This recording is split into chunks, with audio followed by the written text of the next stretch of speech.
Welcome back to Raunak classes. आप सभी का अपने यूट्यूब चैनल पर हार्दिक स्वागत है, अभिनंदन है।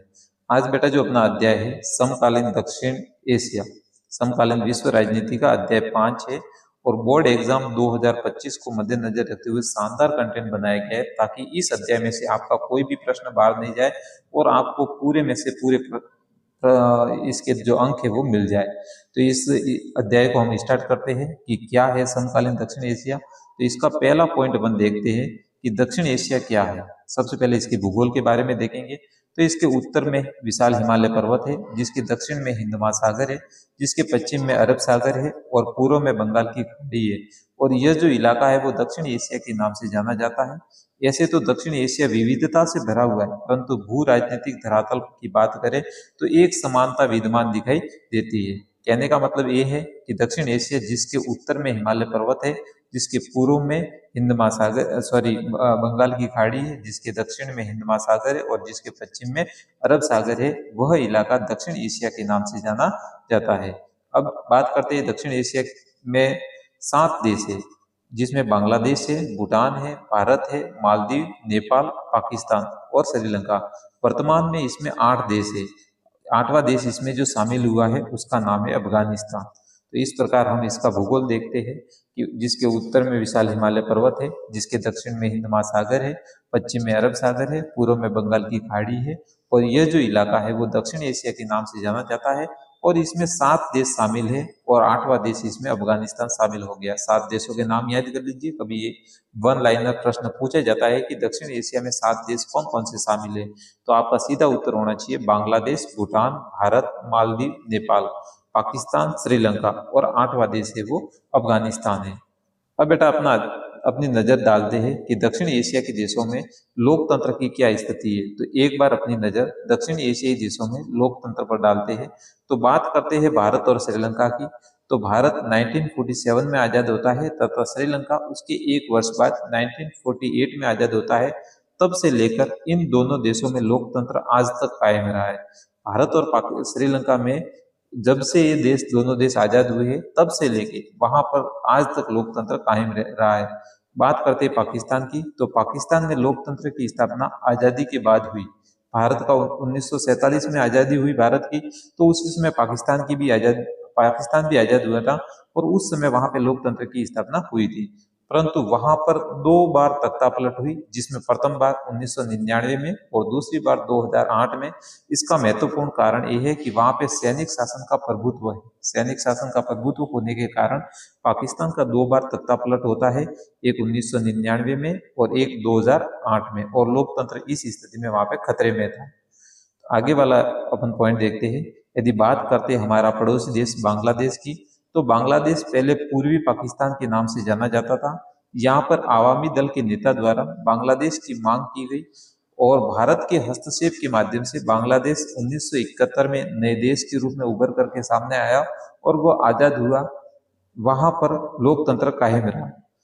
परंतु वर्तमान में बात करें बांग्लादेश की, तो 2024 में वहां की प्रधानमंत्री शेख हसीना ने अपने पद से इस्तीफा दे दिया और भारत ने उसको चरण दिए।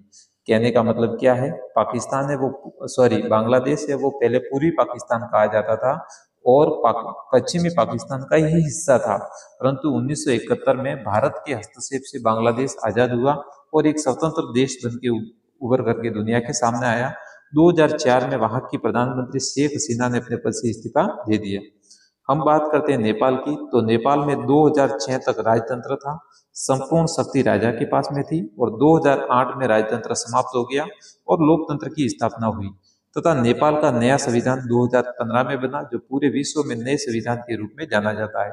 यहाँ पे इस चैप्टर में अपने को यही पढ़ना है कि हमारे जो पड़ोसी देश है, हमारे दक्षिण एशिया के जितने भी देश है, उसमें लोकतंत्र की क्या स्थिति है।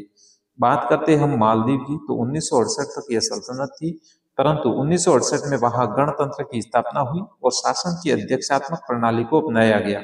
अध्यक्षात्मक प्रणाली का मतलब होता है वहां का जो राष्ट्राध्यक्ष होता है, राष्ट्रपति होता है, वो लोगों द्वारा चयनित होता है।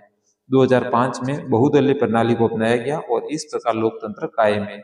यदि बात करें भूटान की, तो भूटान में 2008 में संवैधानिक राजतंत्र बन जाता है। इस प्रकार हमने देखा भारत और श्रीलंका 1947, 1948 से वहां पे लोकतंत्र कायम है। बात करते हैं पाकिस्तान की, तो पाकिस्तान में 2 बार तख्ता पलट होती है, 1999, 2008 में। बात करते हैं बांग्लादेश की, तो बांग्लादेश 1971 में नए राष्ट्र के रूप में उभर कर सामने आता है, लोकतंत्र की स्थापना हो जाती है। परंतु 2024 में वह संकट की घड़ी में, क्योंकि वहां की पीएम ने अपने पद से इस्तीफा दे दिया है। यदि बात करें हम नेपाल की, तो नेपाल 2006 में राजतंत्र था, परंतु 2008 में राजतंत्र को समाप्त किया गया, लोकतंत्र को स्थापना हुई और 2015 में नेपाल का नया संविधान बना। यदि बात करते हैं मालदीव की, तो 1968 तक यह सल्तनत थी, परंतु 1968 में यहाँ पे गणतंत्र की स्थापना होती है और शासन की अध्यक्षात्मक प्रणाली को अपनाया गया। आगे देखते हैं पाकिस्तान। पाकिस्तान में सेना और लोकतंत्र, कि भाई पाकिस्तान में लोकतंत्र कायम क्यों नहीं है, तो इसके क्या कारण है। देखते हैं अपन पाकिस्तान को। जब पाकिस्तान आजाद होता है तो आजाद पाकिस्तान की बागडोर जनरल अयूब खां के हाथ में आ जाती है और उसने अपना निर्वाचन भी करा लिया, परंतु जनता उसके खिलाफ हो गई और मजबूरन उसको अपना त्याग पत्र देना पड़ा। कहने का मतलब क्या है, 1947 में पाकिस्तान आजाद होता है, तो आजाद पाकिस्तान के साथ में जो आजाद पाकिस्तान था उसकी शासन की जो बागडोर थी वो जनरल अयूब खां के हाथ में आ जाती है। उसने अपना निर्वाचन भी करवाया, परंतु जनता उसके खिलाफ हो गई, तो उसको मजबूरन अपने पद से त्याग पत्र देना पड़ा। अयूब खां के बाद में सत्ता है वो याहिया खां के हाथ में आ जाती है। उसके समय बांग्लादेश संकट का उसको सामना करना पड़ा। 1971 में बांग्लादेश पूर्वी पाकिस्तान से अलग पश्चिम पाकिस्तान से अलग हो गए एक नया देश बना। 1971 में भारत और पाकिस्तान के मध्य युद्ध हुआ और उसे युद्ध का परिणाम यह होता है कि पाकिस्तान का पूर्वी हिस्सा टूट करके एक स्वतंत्र राष्ट्र बन जाता है और बांग्लादेश के रूप में उभर करके दुनिया के सामने आता है 1971 के युद्ध में। 1971 के बाद में वहां पे जुल्फिकर अली भुट्टो और जनरल जियाउद्दीन हक के नेतृत्व में क्रमशः सरकारें बनी, जिनको लोकतंत्र समर्थक आंदोलन का सामना करना पड़ा, अर्थात उन लोगों का सामना करना पड़ा जो देश में लोकतंत्र का समर्थन करते थे। तो बात यह है कि पाकिस्तान में सेना और लोकतंत्र, जैसे 1971 में पाकिस्तान आजाद होता है, 1947 में पाकिस्तान आजाद होता है, तो आजाद पाकिस्तान की जो बागडोर है वो जनरल अयूब खां के हाथ में आती है। लोग उसको पसंद नहीं करते थे, जनता उसके खिलाफ थी, तो मजबूर उसको अपने पद से त्याग पत्र देना पड़ा। उसके बाद में अयूब खां के हाथ में सत्ता आ जाती है, तो अयूब खां को उस समय बांग्लादेश संकट का सामना करना पड़ा और 1971 का भारत पाकिस्तान युद्ध होता है, जिसमें पाकिस्तान की बुरी तरीके से हार हो जाती है और बांग्लादेश एक नए राष्ट्र के रूप में उभर करके सामने आता है। 1971 के बाद में वहां पे जुल्फिकर अली भुट्टो की और जनरल जियाउद्दीन हक की सरकार बनती है, परंतु उनको भी उन लोगों का सामना करना पड़ता है जो लोकतंत्र का समर्थन करते थे, उन आंदोलनों का सामना करना पड़ता है जो लोकतंत्र का समर्थन करते थे। यदि प्रश्न आए पाकिस्तान में सेना और लोकतंत्र, तो आपको इन 4 बिंदुओं में अपना आंसर लिख लेना है, आपको पूरे में से पूरे अंक मिलेंगे।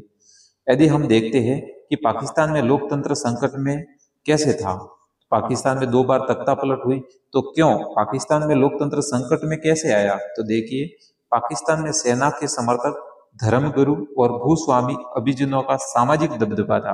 कहने का मतलब है सेना का समर्थन करने वाले, धर्मगुरुओं का और भूस्वामियों का पाकिस्तान में दबदबा था। इसी वजह से कई बार निर्वाचित सरकार को गिरवा कर सैनिक शासन लागू करवा दिया जाता था। पाकिस्तान का भारत के साथ में हमेशा तनातनी का मामला रहता था, जिस कारण वहां पे सेना का समर्थक समुदाय ज्यादा मजबूत था। कहने का मतलब क्या है कि पाकिस्तान में जो सेना का समर्थन करने वाले लोग हैं और जो धर्मगुरु है और भूस्वामी है, उनका सामाजिक दबदबा ज्यादा है। इस कारण से पाकिस्तान में जब भी वो चाहते थे सरकार को गिरवा लेते थे, जिस कारण वहां पे सैनिक शासन लागू होता था। दूसरी बात यह है कि पाकिस्तान का भारत के साथ में 36 का आंकड़ा है, इनकी बनती नहीं है, भारत की और पाकिस्तान की बनती नहीं है, तनातनी रहती है। इसलिए पाकिस्तान का ज्यादातर हिस्सा जो है वो सेना का समर्थन करता है, लोकतंत्र का तो समर्थन करता ही है, परंतु ज्यादा विश्वास सेना में करता है। अमेरिका तथा पश्चिम देशों ने समय समय पर अपने स्वार्थ को पूरा करने के लिए पाकिस्तान में सैनिक शासन को बढ़ावा दिया। पश्चिमी देशों ने अर्थात अमेरिका जैसे देशों ने अपने स्वार्थ को पूरा करने के लिए पाकिस्तान में सैनिक शासन को बढ़ावा दिया, जिस कारण वहां पे लोकतंत्र कायम रहने में असफल था। पाकिस्तान में कोई खास अंतर्राष्ट्रीय संस्था का इसको समर्थन नहीं मिला ताकि वहां पे लोकतंत्र कायम रहे।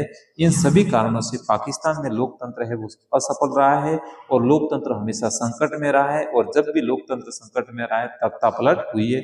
हमने आगे देखा है कि पाकिस्तान में 2 बार तख्ता पलट हुई है। अब देखते